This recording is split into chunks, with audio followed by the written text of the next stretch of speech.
Hey guys, welcome to this exciting episode of the Pressplay podcast. Today we are going to talk about the exciting world of video commerce with two visionary leaders, Sunil Nair and Luke Thomas, co-founders of Mela Platforms. Mela is transforming the e-commerce landscape by delivering seamless video commerce solutions that drive engagement, boost conversions, and simplify content creation. Welcome, Sunil, and welcome, Luke, to Pressplay. Thank you. Thank you. Thank you. Thank you, Vineet. And I must start by saying that this is only the third podcast as part of the Pressplay series, but very rarely across any podcast that I have seen focused on startups do we have such experienced co-founders. So maybe let's begin by Luke, you go first. Tell us a little bit about yourself, and let's kickstart that as the beginning. Yeah, sure. Vineet, first of all, thank you so much for having us over, and it's indeed a pleasure to get chatting on this podcast. Now, I spent a majority of my working life, in FMCG companies. Was with Procter and Gamble. Started with Procter and Gamble, moved on to Unilever at a later point in time. I've worked across functions, and in Unilever International. I was very fortunate to be part of the founding team. We set up Unilever International. It's a 1.5 billion business now. I had the opportunity to really start and take it through various growth stages. In that role, I worked as the CEO for Unilever Korea. I set up the global Unilever professional business, and I've done a variety of senior management jobs for Unilever International. And yeah, so that's where life was. And then I got to meet Sunil initially socially, and we started talking about a variety of things. And hey, lo and behold, a couple of months later, we had Mela Platforms starting up in a cafe, right, Sunil? That's right. That's right. So, Vineet, I mean, we've known each other for like decades, I should say, and it's a pleasure to be on this podcast. It's a great initiative that you've started. So I have been part of startups. Notigator TV was probably the one that was the most notorious as far as I've done. India's first pure play OTT service that got acquired eventually. Then I built Star Player for Star TV. Then I was with Geo, part of the content strategy team. Built Alt Balaji for Ekta Kapoor and Sameer Nair, and then was the CEO and managing director for Firework across India, Middle East, and Southeast Asia. And that probably is where the three streams of technology, entertainment, and media and e-commerce kind of came together, because Firework is a global leader, and huge amount of respect to them for having pioneered video commerce in the way that it should be.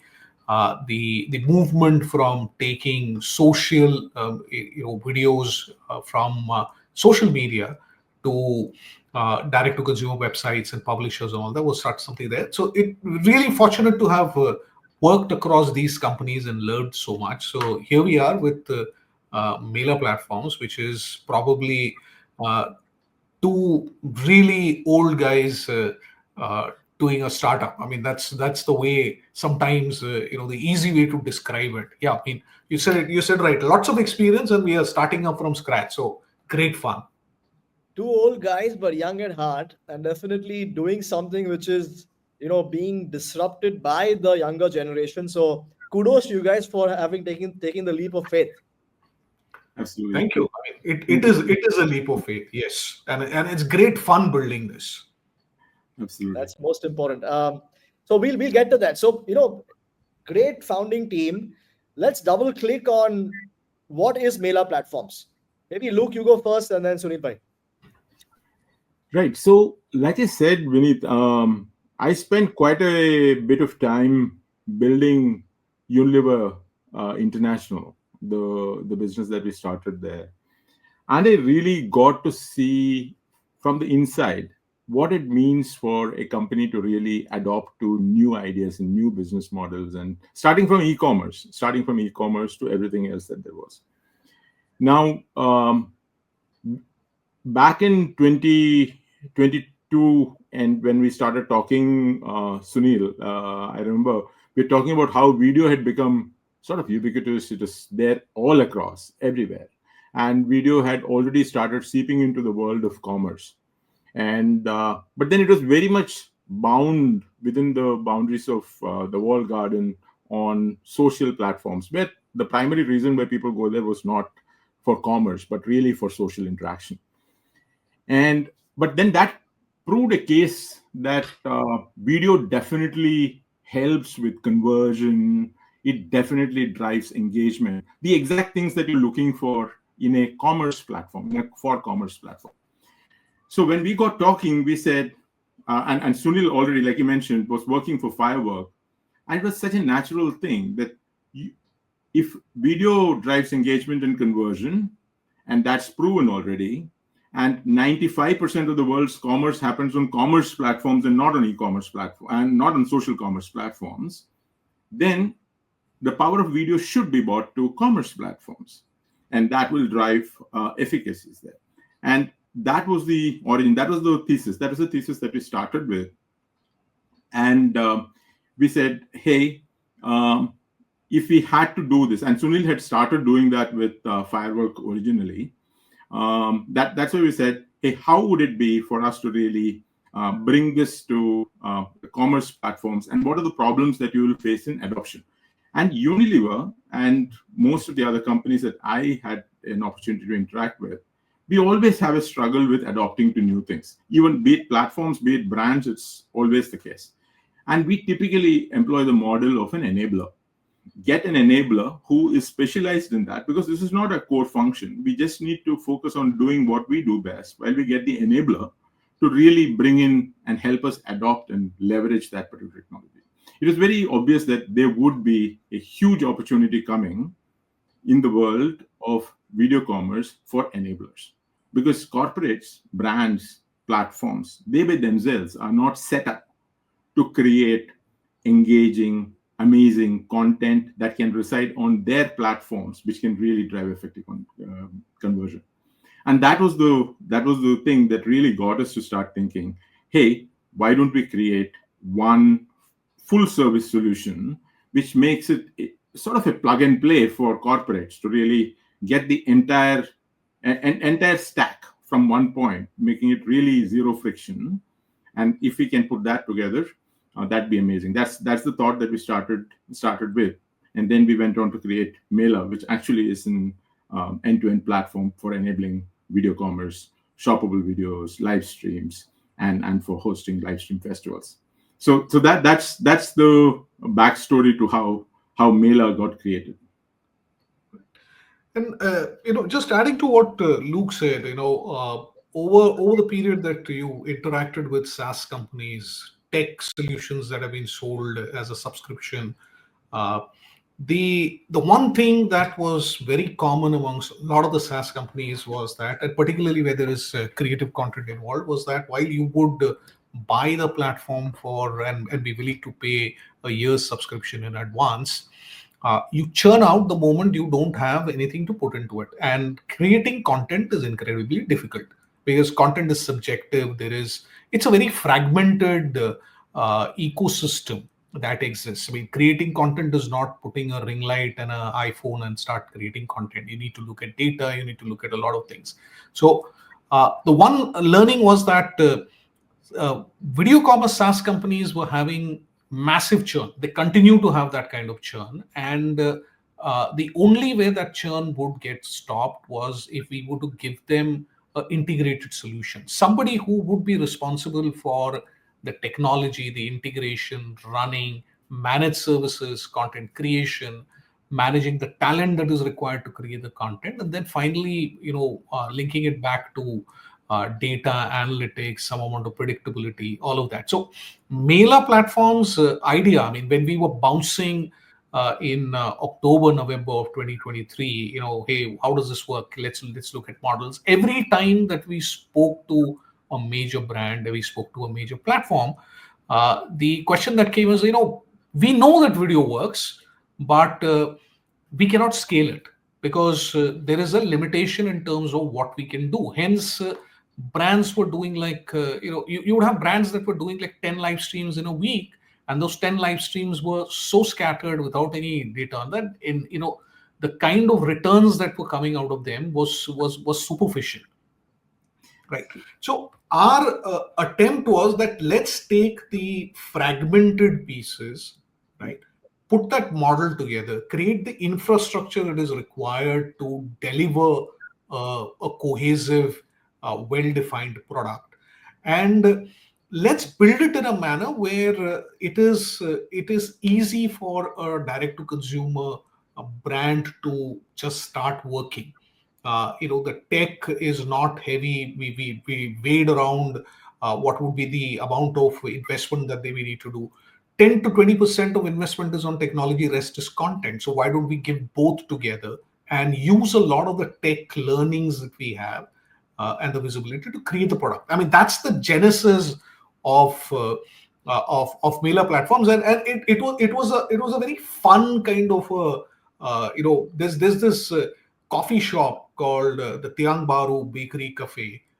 It's there on our website. I mean, all the cafes are listed on the website, and our Luke and me was spending so much amount of time. Like the staff started recognizing us, and they would leave one table occupied. They would put a reserved thing for us to go and sit. They would spend like hours, and the more we spoke, we realized that the synergies that Luke is bringing and what I have done over the last so many years, it kind of was a natural fit. So it wasn't like, the moment we said, okay, we are building this together, and there was no going back and forth, let me think about it for 10 days and come back and all. I mean, the next day morning, you're saying, okay, now we are starting off. Right. And Nice. yeah, that's the backstory. Oh, that's We, amazing. That's amazing. we'll someday make a movie of this. You definitely have the skills to do that. So, uh, you know, no, but I love. So, what I'm getting out of the conversation is that obviously, we've spent some time talking about Mela, and I followed your journey previously at Firework and even before that. And Luke, with your background at Unilever and with Sunil's background in the media world, it's a natural fit. But beyond, so there's a synergies, the team synergies, and getting it going up and running. So I love to call Mela what you guys are doing as video commerce as a service, or video commerce enablement, as you rightly put it, as a service. And obviously, marrying content and technology for success and outcome based solutions you're offering platforms and brands sounds great. Now, as a follow up question, what's been the adoption like? Walk us through and tell our viewers. You're building a startup in the attention economy, headquartered in Singapore, but with a team in India. I must add for our viewers who are watching this. But what's it been like over the last 12, 15 months of building Mela? What's been the initial sort of struggle of trying to convince customers, the onboarding customers? Walk us through a little bit of that. So Anyone can, yeah. Vinit, let me take this because there's a little bit of context that's there. Uh, we had we e-commerce was chugging along fine. Consumers were doing what they take. What they do. The attention span of a goldfish. All of those things was happening. You had that journey, and we were very happy in our little cubby holes everywhere till 1990. And March 2020, boom, everyone's in their homes with a phone and an internet connection, and the explosion of video like really started out there. That's probably the one pivotal moment where the realization for markets like India, Southeast Asia, Middle East started happening, that we are actually a mobile first region, right? Our introduction to internet was not through a laptop, it was through a mobile phone, for large parts of this part of the world, the WhatsApp is internet for them, or Facebook is internet for them, and video became that moment, which meant that you know people, consumers, your average 16-year-old, 17, 18-year-old, who are now the buyers, who are 22, 23, 24, uh, have uh, have had a mobile phone, an Android most likely. There are bubbles like Singapore where iPhone is much more. Otherwise, it's more Android first, and a mobile first, and now video first. Because the only nomenclature that this audience understand is that I will swipe, right? If something's not interesting, I flick and I'm on to the next thing. So if you're not able to capture their attention in the first 5 seconds, right, you've lost them forever, right? And that is something that radically changed the way media was getting consumed, the way interactions were happening, the way commerce would start beginning to happen. And that, I think, is where the brands got themselves caught out of sync. So everybody built large plays on text and images, right? That is the internet before 2020, as I would call it. And internet after 2020 for the consumer was video dekhega. I will watch a video. If I don't like the video, I'll go to the next one. If I don't like that, I'll go to the next one. If I click on it and I land on an e-commerce place because I'm interested in what the talent was saying on the screen, I expect that same journey to continue. It had to be video to continue. Hence, bounce rate is 60%, conversion is less than 1%. You're burning money to get consumers to come to uh, your uh, your portals and your direct to consumer stores and your marketplaces, but nothing's happening beyond that because that whole the nomenclature is completely changed. And I think that's where the opportunity came in. So when we started off, I mean, you talked about 13, 14 months of journey. The first reaction to this common truth from almost every brand and platform was, we know video is important. We know video is important. Hey, we are going to do this. It's part of a product roadmap. We will do it. Or some people were already doing. There were people who were doing it completely on social. All of that was, that was being said. And then the second and the third meeting is when, and Luke will remember. I mean, this is something that we always have laughed about. All meetings in the second or third comes to the saying that, okay, we do video, but these are the big problems that we have. We want to do 100 live streams, but we are currently doing 5 because we don't know where to get the talent from, and we don't know where to get. So the initial saying that, hey, video is there and it's important to a strategy, to accepting the fact that we will need to create video, and then saying that, okay, the tech exists and we'll build upon it. It's been every quarter we've learned new things, and now we work with some significant players in the market. And after a year, in January, actually, we have had more number of conversations which have been in the region of, okay, tell us how do we go from where we are right now to the 100 live streams that we want to do in a month, or the 3,000, 4,000 short videos that we need to implement in a month. And that change has been quite dramatic. Luke, you have more experience in talking to the brands than me. So yes, absolutely. Thanks, Vinit, for that. So, Vinit, you asked a very pertinent question. What is the problems that we encountered in adoption? Remember, we started by saying that the video got introduced to the world, to common population, in the world of social. That is the walled garden in which videos got created. There is a particular way that you create videos there.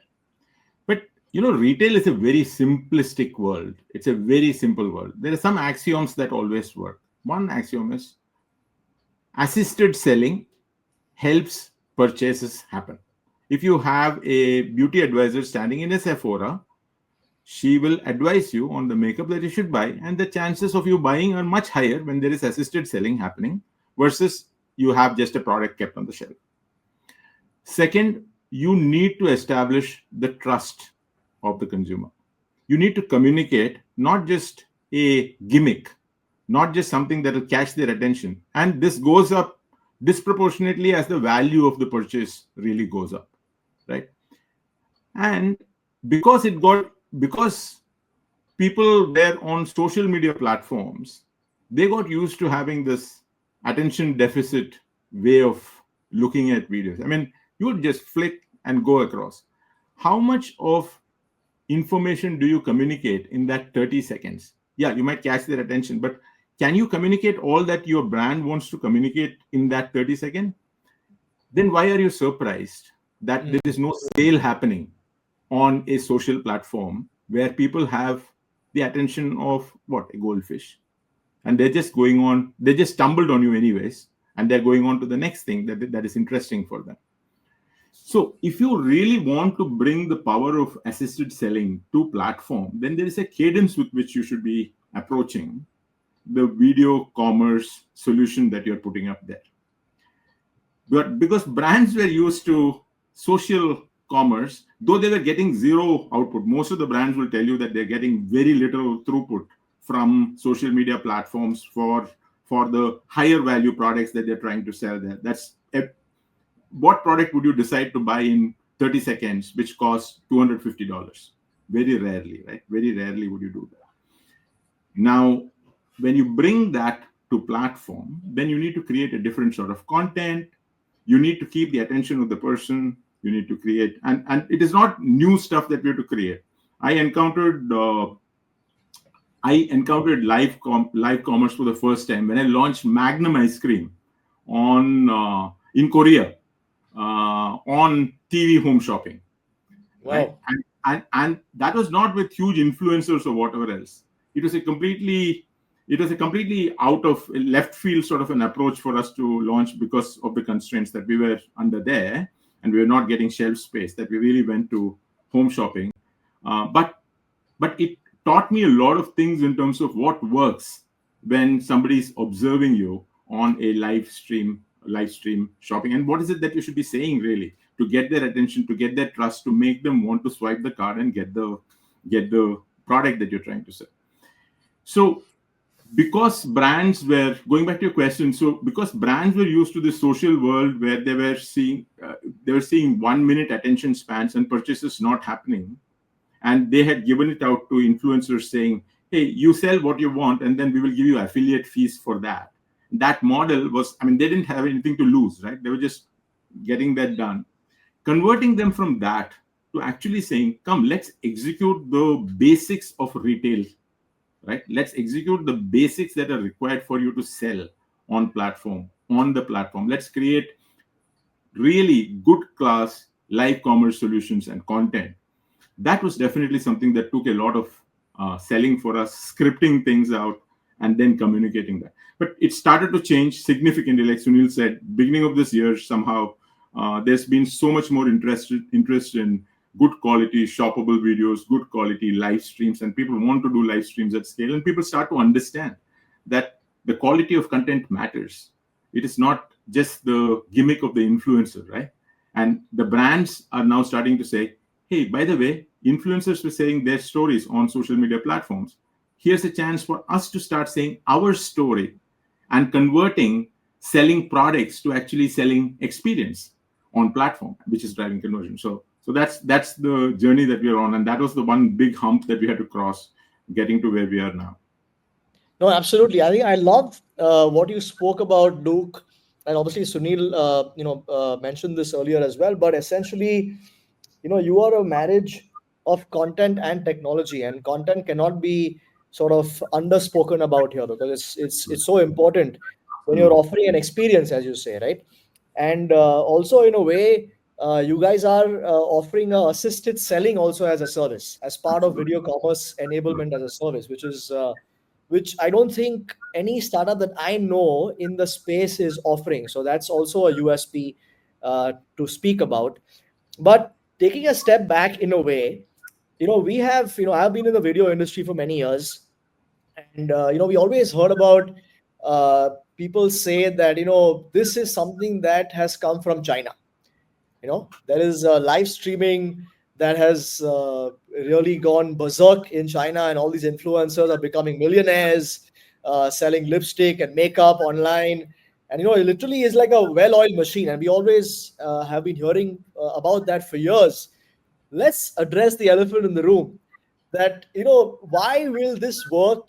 Why do you guys think this will work now in 2025, in India, in Southeast Asia? A lot of folks that in the industry say that, yeah, India may this might not be as effective, or it's not been as effective as it has been in China. What's the real story there? So, for video commerce or live selling in China to have become, or short videos to have started off, swipeable content and all of that in China to have become mainstream, and live commerce to be there, where influencers are, millionaires and all of those things. Everybody thinks it's an overnight phenomena. It took 10, 15 years or 12 years. 11 at least I can remember. The first time that we encountered short videos when I was in Reliance, when Reliance was building the strategy around what kind of content. So we kind of started looking at what was happening there. So 11, 12 years for video commerce in China to become overnight success. Typically, once it is a success, everybody says, "Arey, overnight ho gaya, magic happened," and all of that, right? Now, Yeah. the China is a different ecosystem altogether. There are silos and pillars that are there, and it's a closed ecosystem and all of that, right? India has normally adopted good things very quickly, right? We are, 1.5 billion people out there, and if you were to take, Southeast Asia, Middle East, India, it's a significant, probably about 30% of the world population just resides in this particular thing. It's a huge market, and this market is again, unlike, very similar to China in the sense it's Android first, it's mobile first, internet on the mobile, all that. That's what it's saying.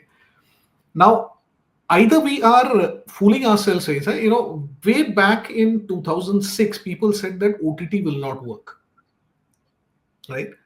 And then OTT worked, and geo effect happened, and everybody is now, OTT is default. Movies don't release on thing. You've been through the journey. I mean, we've Yeah. encountered this, thing. Now, if the ecosystem within these markets, Southeast Asia, India, Middle East, is expecting overnight something to happen, that overnight is going to take a little bit of time.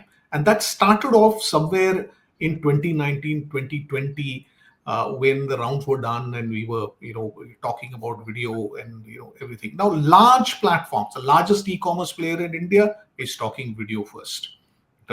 Over 10% of India's direct to consumers are already using video in some form or the other on their own, on their .coms, on their brand .coms. This is only going to grow, because at this point in time, we can have to take a hard stop and say that, do we agree that video is ubiquitous, right? And if video is ubiquitous, it's going to be a major part of the user experience on all the platforms. So video is here to stay, right? Now, live commerce has not worked. I mean, live commerce has not worked because the initial effort in live commerce started off by saying that, hey, I'm going to build an app where live commerce is going to happen. That very quickly slipped into something else altogether. And I don't want to name names, Right. but it slipped into something else altogether. We know what happened there. Now, live commerce happening on platforms has already started. I mean, there is live that is happening on Flipkart, on Amazon, and a lot of brands are doing it. They're doing it on social. Now, at some point or the other, it's you'll have to ask the questions. Brands who are spending a lot of money, buying media to send people to their own destination, will have to ask whether the first party data is important to them, whether building a community is important to them, and Good point. whether telling their story is important to them or not. So you might disagree completely, and the thesis may be that, let's wait and watch, and what will happen and all that. Sure, wait and watch. Next 2 years is going to be video driven, right? Whether you like it, me like it, somebody else likes it, this is going to happen, right? And the seeds are already there. That 10% will grow to 25, 50%. Then it'll be saying that what's a business essential? Video is a business essential, right? And Luke, you have a take on this. I mean, I always love what you've told a couple of our pitches. The See, I always go back to the foundation of retail, right? Assisted selling, we talked about it. Assisted selling sells better than unassisted selling. You are selling, you are paying all the money that you're paying, you are bringing traffic to your website. There is a 1.5% conversion that is happening on an average. I mean, frankly, when I talk to direct to consumer brands, that is already a stretch. 1.5% is very high. That is the conversion that is happening. Assisted selling works. Put the two together. If you enable assisted selling on platform, will it sell more? Oh, by the way, the cost of customer acquisition remains the same because you're driving conversion. This is not Correct. about getting more to get more sales. It is about the guy is there. Engage with him. He's come there all the way because he clicked on an Instagram reel.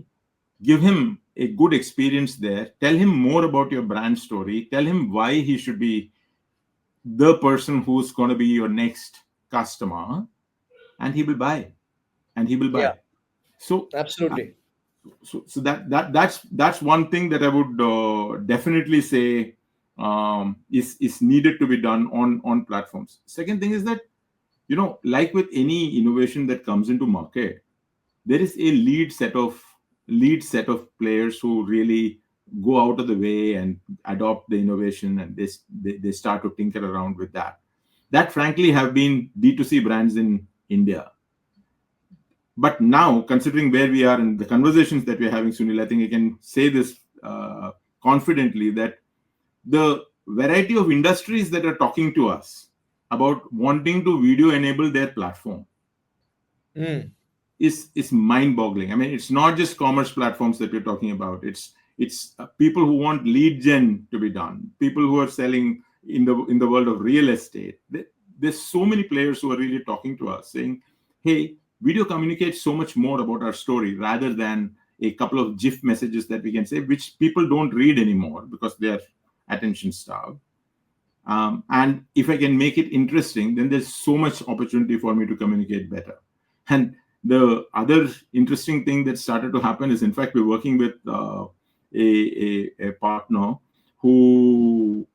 who's actually bringing not just the products that they're selling, but actually the ecosystem that shopper is interested in, things that they're not selling themselves, yeah, and they're bringing it as retail media.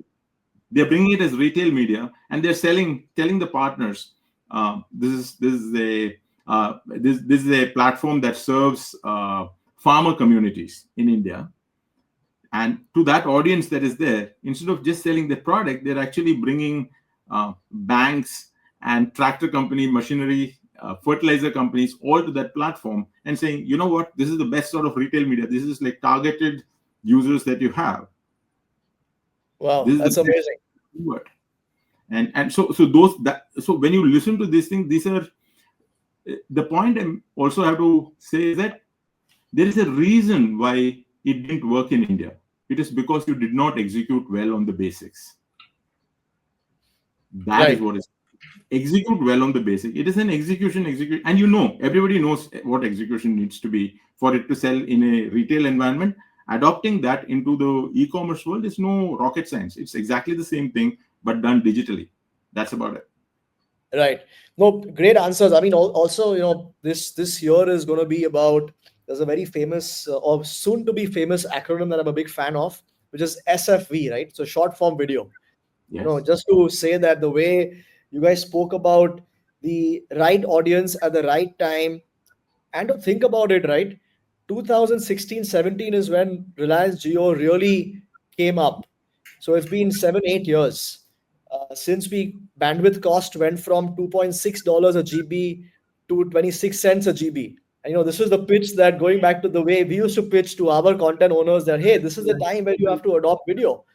And it's Right. been 8 years in, and now SFV is taking out, right? So obviously India has been fairly young in that sense, to Sunil's point. But okay, so great perspectives. Going back to Mela, and what you guys are doing, video commerce enablement. Share with us, your the way you guys have thought about each part of the ecosystem, which I'm a fan of, by the way. I think you guys, what you guys are building is generational in that sense, because you've thought about each aspect of the workflow. But the talent marketplace is something that we would the viewers would love to hear about. And second is the data. I think everything in between, the technology content you've spoken about, but the talent and the data is are two things that I would love to hear more. So, Luke, you want to take that, or do you want me to take it? Yes. I'll start. Then you can Yeah, probably. yeah, Yeah. yeah. Because credit needs to go where it needs to go. Luke was the one who first thought of the talent marketplace, because while building this entire thing, how are we going to bring the fragmented pieces of the ecosystem together? So I think, Luke, you should talk about the talent from your 6 months ago's point of view. So, nothing dramatic there, Vineet. It's very simple. It's a fragmented ecosystem. It is full of gig workers. There is no common watering hole, right? That's what we encountered when we went into the world. And we are saying something very foundational. We are saying we are not a company that is focused on doing video commerce to a influencer's audience alone. We actually want to be doing video commerce on a for commerce platform where, frankly, the brand is the main story. That is what it is, right? The brand is the one that we are selling. It is not the influencer that we are really selling. So if that is what it is, then we are talking about a variety of talent that should be brought together to really run these events. It includes the influencer, yes, but we don't call that person the influencer. We call that person a talent, because frankly, your following is not really relevant. Yeah, if you're popular, it's good. We can say and advertise and put it across to your social media channels as well. But the talent that we use for the commerce part, is video commerce part, is very important. And it's not just the talent that is in front of the camera. It's also the videographers. It's also the production crew. It's also the editing crew that does the editing. There is no common watering hole for all this to coexist. Economy is going to, this is the part of the economy that is going to grow. More and more people are going to want to come into this gig work sort of an economy. And you also see that these groups of people need to be constantly trained, and they need to be adapting to the new changes that are coming up, be it in terms of video editing, be it in terms of photography, be it in terms of what you're communicating, scripting, whatever else that how you're presenting. And each of these areas are going to get disrupted in one way or shape. People have fatigue when they see the same face repeatedly. So you need to have a mechanism where you can mix people. And then what happens to the person who's sort of gone out of being the fad, right? You have to deploy that person somewhere else. So that whole thing, that whole ecosystem needs to be very effectively managed in a way that we can leverage their experience, leverage what they're doing, but we can also enable them through training, through whatever else that we can do. And we can also serve them with whatever are the things that we can do as common services that we can provide this whole ecosystem. That was the thought that really enabled. So it's not just about being a place where you post something and then people come. Yeah, that is the basic table stakes thing. Yeah, you post a job, people apply, and people do that. And there is also a selfish reason for us to do that. This is a fragmented world, and the pace at which adoption we foresee will happen is huge. There is nobody who will be able to employ everybody needed in-house. You need to be able to leverage the gig economy really to bring this to life. So that is one of the business reasons why we think that this ecosystem needs to be nurtured, and we have to be their first port of call, right? If you are in one of these roles in the video commerce world, then you want to be part of the Mela story, and that is what we're trying to drive for, not as an employer of choice, but as the platform of choice.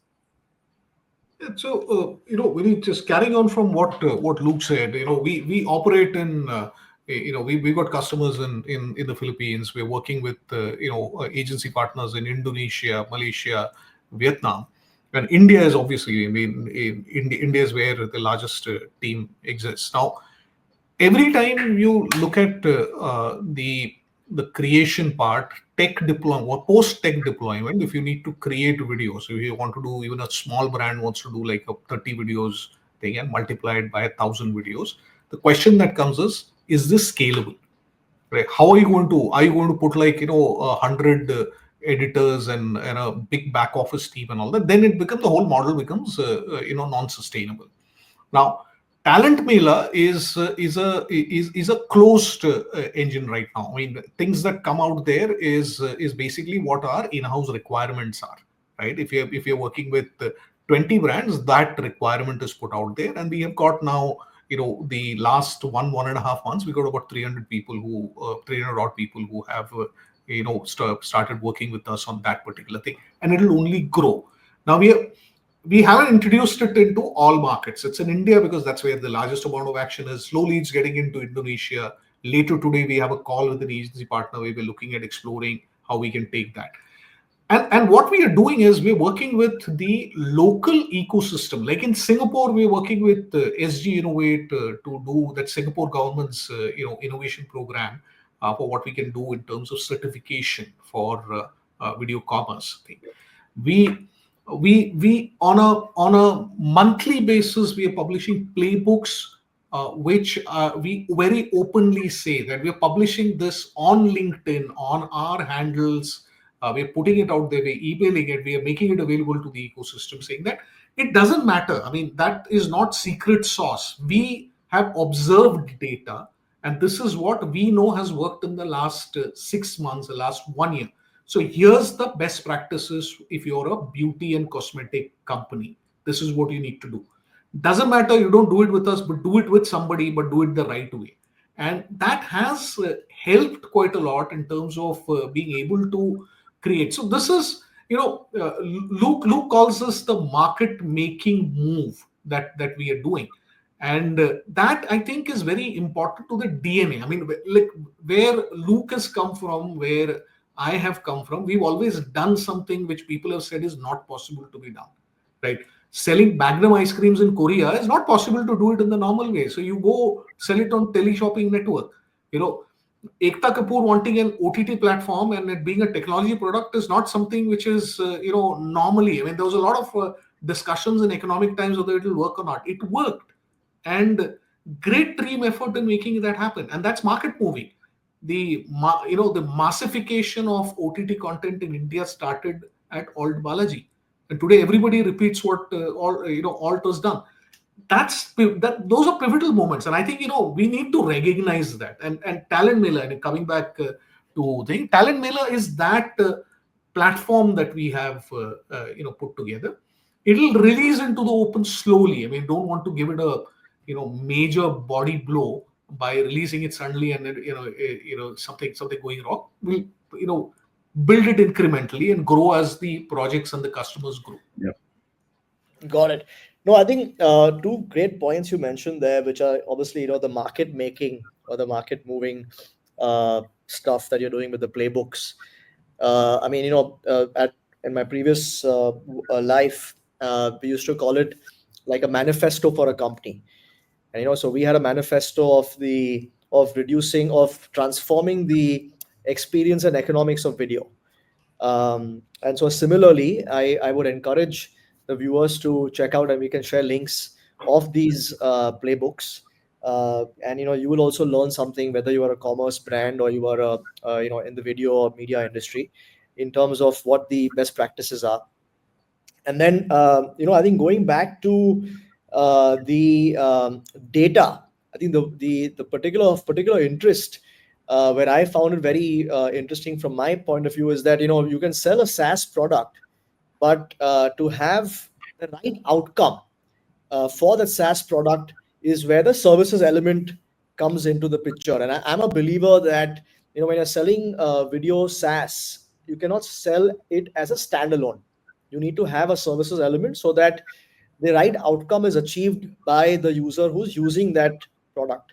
Because there is video, by inherently it's creative in nature. So I would love to double click on that point, and why don't you share with us a little bit on the streamalytics or a similar product that you guys have as part of the Yeah. value chain. Right. So it's in the build stage. I mean, we keep building it, breaking it, all of that. The basics is very simple. Every video, a 30-second video or a 1 hour live stream, live commerce stream, both have got the product as the core. So there is marketing material that is available, which on the basis of which a brief gets created and a script gets generated, and that script leads to certain things outcome that happens. It will be on a short video, it will be the completion rate, the amount of video that is watched, at what point did the consumer swipe away, did an add to cart happen, did a conversion happen, likes, comments, shares, all of that. That's there on short video. On a live commerce, 45-minute live commerce can have ups and downs through the 45 minutes for any brand. If you're doing a hair care brand, you would do before and after. You will talk about the serum, the ingredients, so on and so forth. And we've seen this happen. You talk about things which are boring for the customer. There is a lack of interest. I mean, there's a dip that happens, right? When the dip happens real time, if you can introduce something which is exciting, if you say that here's a voucher, here's a discount that goes up. Now, all of this interaction on every live stream, every video across the three regions that we work in is getting captured into one large data pool, right? Now, what we're beginning to see on top of this is that now it's possible for us to start generating, and this is where the generative AI part comes in, right? We wouldn't go as far as saying that we built an LLM or we're building, some great tool and all. This is application that is built on commonly available, tool sets that are there. Uh, what's coming out of it is we are able to get a script generated for a category and a brand depending upon the marketing material and historical data on how that short video as well as live has happened, and a script that is almost 85-90% accurate. Post which the human element comes in, which is there is a creative director who looks at the script and adds the lived in experience, right? The lived in experience, that nuance. If you are doing a live stream, and we did one for we did a IP for Flipkart called Saral Rasoi for kitchen utensils meant for tier 2 tier 3 India, right? uh, we had a great script to begin with, and we shared it with the team there, and they came back saying that, hey, this is not going to work for tier 2 tier 3. Tier 2 tier 3 needs masaledar, spicy content, spicy Hindi content, right? Now that is no way something that can go as a prompt into a generative AI tool, and you're not going to get masaledar spicy content script coming out of it. And that's the lived in experience that my creative director would come in. And there are a bunch of great young guys who know what is the cultural nuance of North India, cultural nuance of Karnataka and Tamil Nadu that would come in. So this, coming back to Streamalytics, we're calling this product Streamalytics. I think it's going to be work in progress forever, because there's so much amount of changes that are happening on a daily basis. DeepSeek comes in. Couple of $1 trillion get destroyed. All of that is going on. That's there. We're building this, and what we hope to achieve is that just think about it. If we have the product knowledge, marketing material for 1,000 products across multiple categories, beauty, cosmetics, all of that are 1,000 streams. And if you start looking at it about what worked and what did not work, what is the dip, what's the up, and all that, that then becomes very predictable in terms. Add to that the talent. What did the talent do? Add to that real-time changes that you can do in the script while the shoot is going on or while the live script is going on. it becomes an interesting thought experiment if you were to just do that. And the attempt is that somewhere in the next few months we'll have working models available to our teams that would be able to put the parameters in and generate this. We already do it, but like I said, it's not the most efficient thing, and it's not like, ever going to get a completion tag on it. And that's the data analytics part thing. And look, before you take off on this, one more thing that I wanted to say is that we probably are the only people who have got the three parts of the ecosystem within our control. We know what happens on the platform, the direct to consumer platform or the marketplace. We know the data and the consumption of the data, and we know what are the data points that need to go into the production. Right, we take responsibility for it to go into the production, which means what comes out is coming out of knowledge of a large pool of category. I mean, beauty and wellness, fashion and apparel, health, health, or consumer durables, mobile phones, these categories that we work in, we know what has worked there, and we can then tweak to get a better outcome. And I think that's a very powerful place to be in. Absolutely. Vinit, if I might just add a couple of points to what Sunil said. Sunil, you so aptly covered everything already. Every experience throws up learnings. Every experience that we go through. Same is the case with live streams. Some things work, some things don't. Some things users react well to, some they don't. Some users react well to on a platform and don't react exactly the same way, because people who go to one platform are different from the other platform, and a million such things. Streamalytics is actually an attempt to ensure continuous learning. And this, I think, is something that is completely missed out on a social commerce platform where an individual is figuring out what works, and it is that individual that is really, really trying to sell more and more and more and more. And somebody is trying to mimic that. You mentioned the lipstick boy. Have you ever considered what are the top 5 brands that the lipstick boy sells? No, because it is the lipstick boy that comes to mind. It's not the brands that really comes to mind. But brands don't operate that way. Brands want to understand what are the packages that sell. What is that abundance that you created that got people to buy? What is that gamification that you did which got people to stick on for the time that is needed for you to really make that purchase? You need to be there for 5, 7, 8 minutes to actually do the add to cart. You can't. You would not be there for a half a second and then suddenly add to cart and take something on.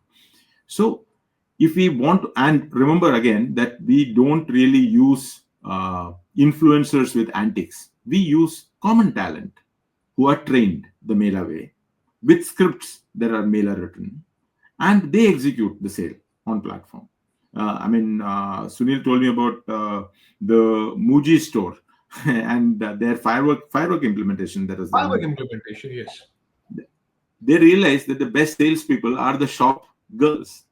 They're not named influencers. The shop girls were the ones who were doing live stream after the stores closed, and they were the ones who got the maximum throughput. And so there's enough and more data that actually, if you can continuously learn on what works with a particular audience, then your chances of success are so much more, right?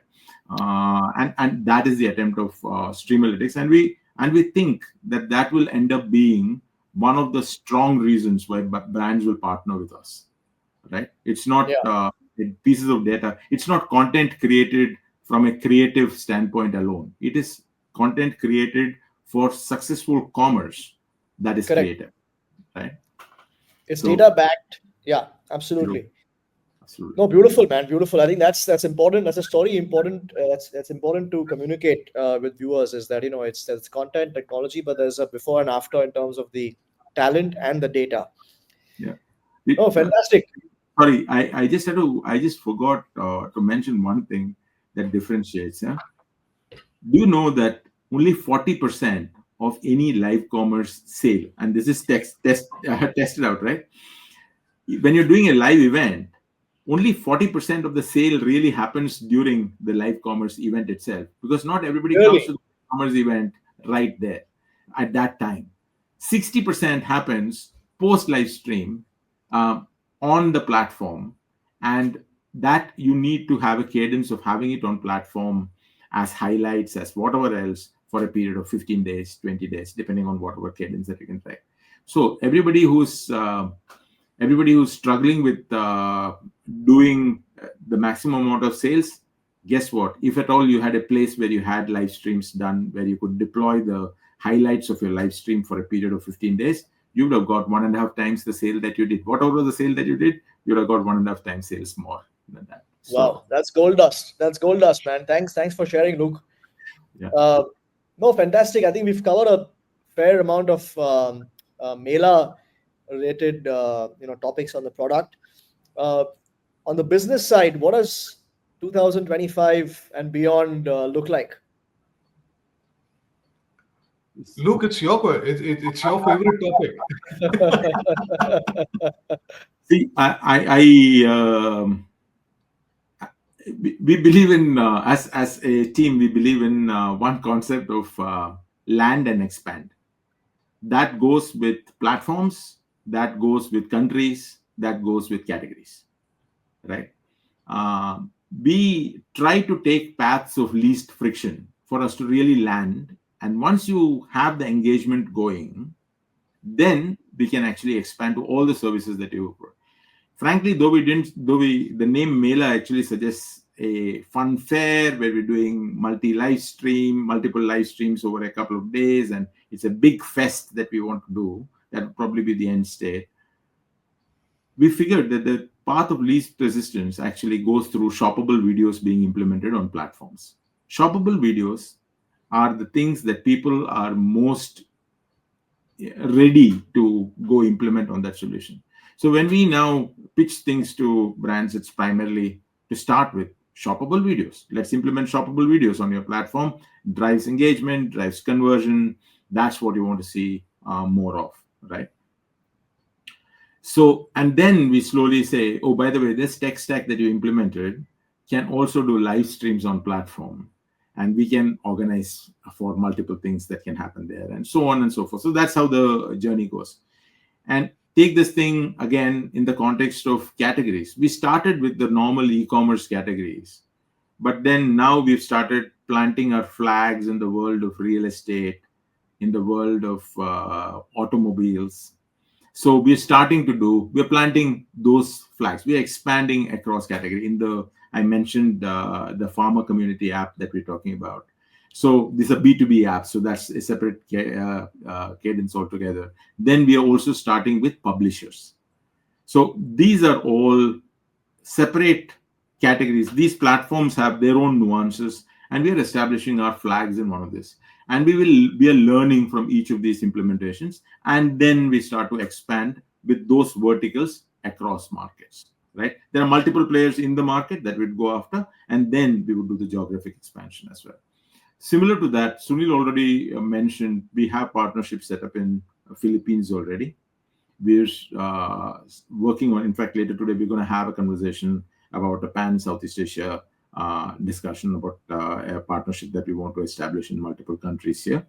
And we want to start up our operations in the Middle East, Saudi, definitely to start with, because that is where the core of the commerce is. We want to look at what we can do over the next 2 years into the big markets like the US and Australia. That's definitely that's something that we will do. So we're going to take the learnings that we have. Southeast Asia, India is already coming along very nicely. So India, Southeast Asia, Middle East, Australia, US are all obviously Africa is a place that really needs it. So there have been some conversations that started. I'm not saying anything in terms of time there yet, but we will figure out what needs to be done there. The model that we approach, that we take of really nurturing partnerships really gives us the ability to scale. It's framework, that we take in, we partner with whoever has access to this fragmented set of partners that we really need to make it happen. The machine starts to work, and then we start the whole flywheel starts to happen in that particular country. So we at very early stages, I'm not going to give any numbers at this point in time, etc. But Fine. this is the approach that we are really taking. Um, start land yourself in platforms, land yourself in categories, land yourself in geographies, and that is how you really go one bit at a time, right? And um, that is, I should also mention, that is also one reason that we think streamalytics is extremely important, because when you start into the new geography, you have at least 60% of similarities that is there from the category standpoint, but you need to obviously, like Sunil says, localize everything that you do with local partnerships, and then we take it on. Sunil, I hope that covers. Yeah, that covers. I think the way it's going to work is you work with a significant number of brands in these markets. Those brands will start doing live. As I've said, it's inevitable that will start happening, and then the big question is that how do we scale it up? How do we get the brands to benefit by the volume of consumers that can come in? So what then we want to do is start aggregating around themes. You could have wedding as a theme, you can have baby care as a theme, you can have beauty and cosmetics coming out of Korea as a theme. A lot of those themes can there, and they then can become little events, little melas that happen, which are 20-30 brands coming together and happening. It can happen on a marketplace, it can happen on a publisher, it can happen on there, where you're then channeling the existing consumer who's already there into looking at buying something, because there's a reason with good, great discounts, great experiences and all that. And that is I think where we will go this year. The remaining 11 months is focused on getting those pieces in place. And I think that, and if we were to do a follow up of this 12 months down the line, we'll have something more relevant in terms of numbers having there. But in the 13th 14th month of our existence, this is what the horizon looks like. Right. So just to add one more piece there, Vineet, there are two types of businesses. One type of business is where we are after a slice of the pie, right? And the second type of business, where the only thing we are focused on is on growing the size of the pie. There, the slice of the pie, 5%, 7%, 10%, I mean, that's irrelevant, right?